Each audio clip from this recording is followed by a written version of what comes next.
উপমহাদেশের দ্বীপ প্রতিবেশী দেশ ভারত ও পাকিস্তানের মধ্যকার সম্পর্ক যা বরাবরই বৈরী, এই সম্পর্ক তলানিতে গিয়ে থাকে ২০১৯ সালের ফেব্রুয়ারিতে।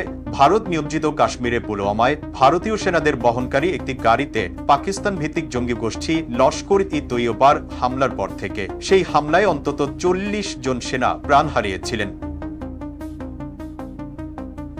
ওই হামলার পর প্রথমে পাকিস্তানের বালাকোটে ঝটিকা অভিযান চালায় ভারতীয় বিমান বাহিনী। তারপর ওই বছরের আগস্টে জম্মু কাশ্মীরের সাংবিধানিক স্বায়ত্তশাসিত মর্যাদা বাতিল করে।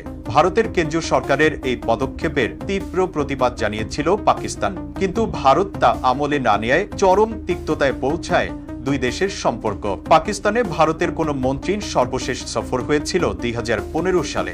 ভারতের তৎকালীন পররাষ্ট্রমন্ত্রী সুষমা স্বরাজের সফর ছিল সেটি। তারপর গেল প্রায় ১০ বছরে ভারতের কোন মন্ত্রী আর পাকিস্তান সফরে যাননি। সেই অচল আয়তন ভেঙে এবার পাকিস্তান সফরে যাচ্ছেন ভারতের পররাষ্ট্রমন্ত্রী এস জয়শঙ্কর। মূলত আন্তঃসরকার সংস্থা সাংহাই কোঅপারেশন অর্গানাইজেশনে যোগ দিতে দেশটিতে সফরে যাচ্ছেন ভারতের পররাষ্ট্রমন্ত্রী। চলতি অক্টোবরের মাঝামাঝি হতে পারে তার এই সফর।